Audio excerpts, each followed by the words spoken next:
सफला एकादशी व्रत कथा। महाराज युधिष्ठिर ने पूछा, है जनार्दन, पौष कृष्ण एकादशी का क्या नाम है? उस दिन कौन से देवता का पूजन किया जाता है और उसकी क्या विधि है? कृपया मुझे बताएं। भक्तवत्सल भगवान श्री कृष्ण कहने लगे कि धर्मराज, मैं तुम्हारे स्नेह के कारण तुमसे कहता हूँ कि एकादशी व्रत के अतिरिक्त मैं अधिक से अधिक दक्षिणा पाने वाले यज्ञ से भी प्रसन्न नहीं होता हूँ। अतः इसे अत्यंत भक्ति और श्रद्धा से युक्त होकर करें। हे राजन, द्वादशीयुक्त पौष कृष्ण एकादशी का महात्म्य तुम एकाग्रचित्त होकर सुनो। इस एकादशी का नाम सफला एकादशी है। इस एकादशी के देवता श्री नारायण हैं। विधिपूर्वक इस व्रत को करना चाहिए। जिस प्रकार नागों में शेषनाग, पक्षियों में गरुड़, सब ग्रहों में चंद्रमा, यज्ञों में अश्वमेध और देवताओं में भगवान विष्णु श्रेष्ठ हैं, उसी तरह सब व्रतों में एकादशी का व्रत श्रेष्ठ है। जो मनुष्य सदैव एकादशी का व्रत करते हैं वे मुझे परम प्रिय हैं।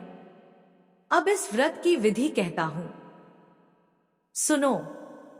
मेरी पूजा के लिए ऋतु के अनुकूल फल, नारियल, नींबू, नैवेद्य आदि 16 वस्तुओं का संग्रह करें। इस सामग्री से मेरी पूजा करने के बाद रात्रि जागरण करें।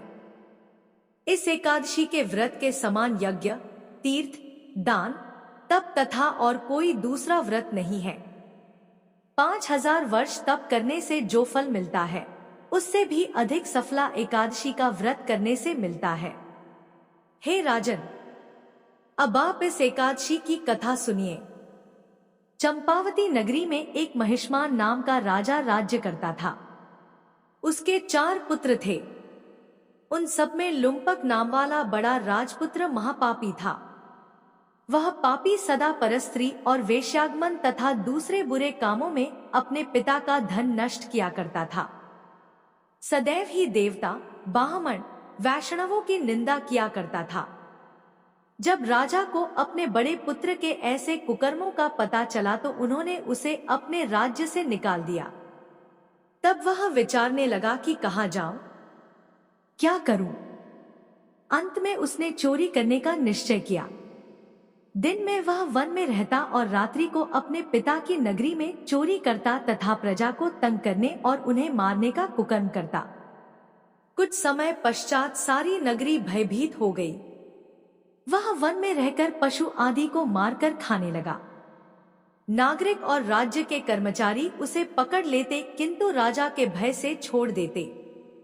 वन में एक अति प्राचीन विशाल पीपल का वृक्ष था। लोग उसकी भगवान के समान पूजा करते थे। उसी वृक्ष के नीचे वह महापापी लुम्पक रहा करता था। इस वन को लोग देवताओं की क्रीड़ा स्थली मानते थे। कुछ समय पश्चात पौष कृष्ण पक्ष की दशमी के दिन वह वस्त्रहीन होने के कारण शीत के चलते सारी रात्रि सो नहीं सका। उसके हाथ पैर अकड़ गए। सूर्योदय होते होते वह मूर्छित हो गया। दूसरे दिन एकादशी को मध्याह्न के समय सूर्य की गर्मी पाकर उसकी मूर्छा दूर हुई। गिरता पड़ता वह भोजन की तलाश में निकला। पशुओं को मारने में वह समर्थ नहीं था। पेड़ों के नीचे गिरे हुए फल उठाकर वापस उसी पीपल वृक्ष के नीचे आ गया। उस समय तक भगवान सूर्य अस्त हो चुके थे। वृक्ष के नीचे फल रखकर कहने लगा, है भगवान, अब आपके ही अर्पण है ये फल, आप ही तृप्त हो जाइए। उस रात्रि को दुख के कारण रात्रि को भी नींद नहीं आई। उसके इस उपवास और जागरण से भगवान अत्यंत प्रसन्न हो गए और उसके सारे पाप नष्ट हो गए।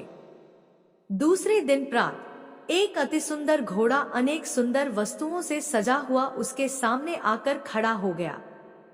उसी समय आकाशवाणी हुई कि हे राजपुत्र, श्रीनारायण की कृपा से तेरे पाप नष्ट हो गए।